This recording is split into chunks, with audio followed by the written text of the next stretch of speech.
السلام عليكم، اهلا بيكم في فيديو جديد. فيديو النهارده معايا فكره سهله جدا هتسهل عليكي كتير في المطبخ.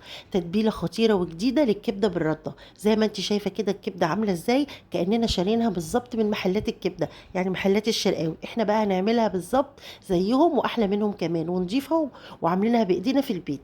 عايزه اقول لك ان كل اللي شافها عندي في البيت افتكر ان انا طالباها اوردر من المحل بتاع الكبده، لكن قلت لهم ان انا عاملاها بايديا، ما كانوش مصدقين.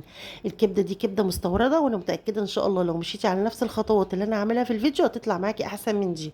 لو اول مره تشوفيني بقى ما تنسيش تشتركي في القناه وتحطي لايك للفيديو. يلا نسمي الله ونشوف الطريقه والمقادير. معانا هنا عصير ليمونتين. المقدار بتاع الكبده بتاعتي هنا نص كيلو من الكبده، وانا جايباها كبده مجمده، ما تقلقيش. لو انت هتجيبي كبده مجمده هتجيبيها من مصدر موثوق، وان شاء الله هتطلع معاكي في منتهى الجمال. عصرنا كده ليمونتين كبار حلوين، وحطينا معلقه كبيره من الثوم المفروم، وعليهم معلقه من الفلفل الاحمر. لو حابين تحطوه سبايسي حطوه زي ما انتوا عايزين. وكمان حطينا معلقه صغيره من الكمون، معلقه صغيره من الكزبره الناشفه، ومعلقه صغيره من الملح، ورشه خفيفه كده من الفلفل الاسود، ورشه خفيفه من الشطه. زي ما انت شايفه الخلطه بتاعتي او التتبيله اللي انا هعمل بيها الكبده، زي ما انت شايفه ما فيهاش لا خل ولا اي سوائل ولا ميه بصل ولا اي حاجه. انا عايزه الخلطه كده زي ما انت شايفه عباره عن عجينه، علشان هي دي اللي هتخلي الكبده بتاعتك ما تبقاش زفره. اي سوائل في الكبده حتى لو خل هتزفر لك الكبده. امشي على الخطوات وان شاء الله هتطلع معاكي احلى من الكبده اللي احنا بنشتريها من بره.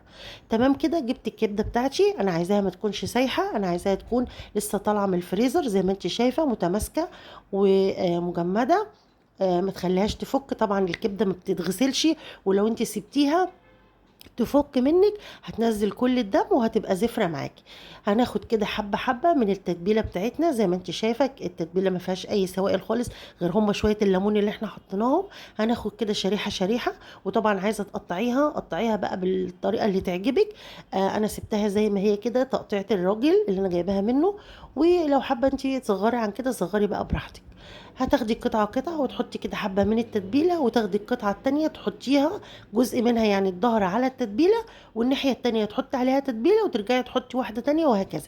زي ما انت شايفة كده بنحط حبة ونرجع نحط واحدة تانية، نحط يعني الجزء اللي مش متبل عليها والجزء اللي هو ما تتبلش نتبله ونحط واحدة تانية لحد ما نخلص كل الكمية. وطبعا بندخلها التلاجة عشان ما تفكش مننا، وحوالي 10 دقايق بالظبط، مش هنزود عن كده. في ال10 دقايق دول بقى هنكون عملنا سلطة الطحينة بتاعتنا والسلطة الخضراء زي ما انت شايفة.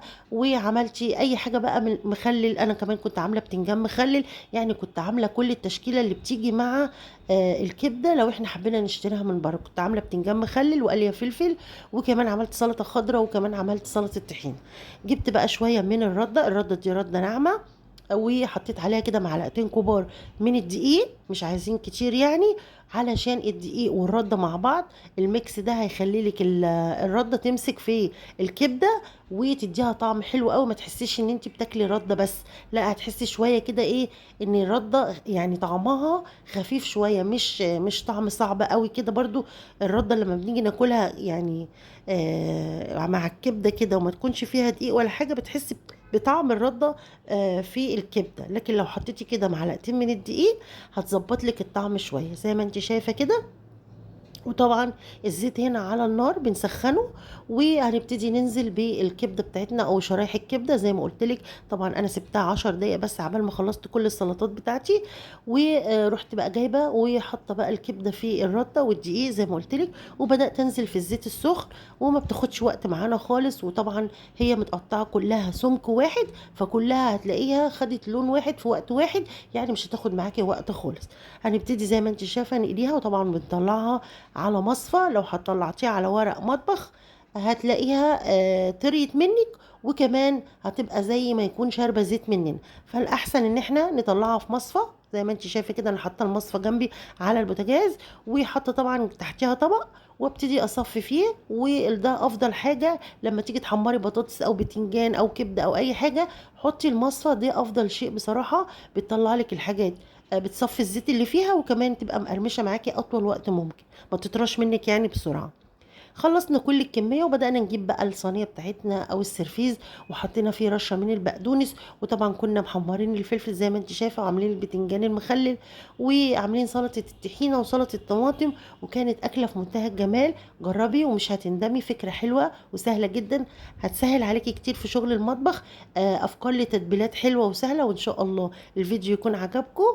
واتمنى يا رب لو انتم لسه ما اشتركتوش في القناه بتاعتي والفيديو عجبكم تشتركوا بقى وتحطوا لي لايك، ولو انتم مشتركين ما تنسوش تكتبوا لي كومنت حلو من ايديكم الجميله. تقدروا بقى تعملوها سندوتشات زي ما انتم شايفين، تحطوا فلفل، تحطوا بتنجان مقلي او مخلل، تحطوا بقى طحينه، عاملين بابا غنوج، براحتكم بقى. تقدروا تحطوا شويه بقى تحبيشات جنب الكبده كده، هتخلي طعمها في منتهى الجمال، وكمان هتزود لك الكميه، وتخلي ايه يعني الاكله وجبه كده كامله متكامله، كلها حاجات كده وتحابيش. طبعا للي بيحب الحاجات دي، انتوا عارفين كلنا بنحب الاكلات اللي من النوع ده.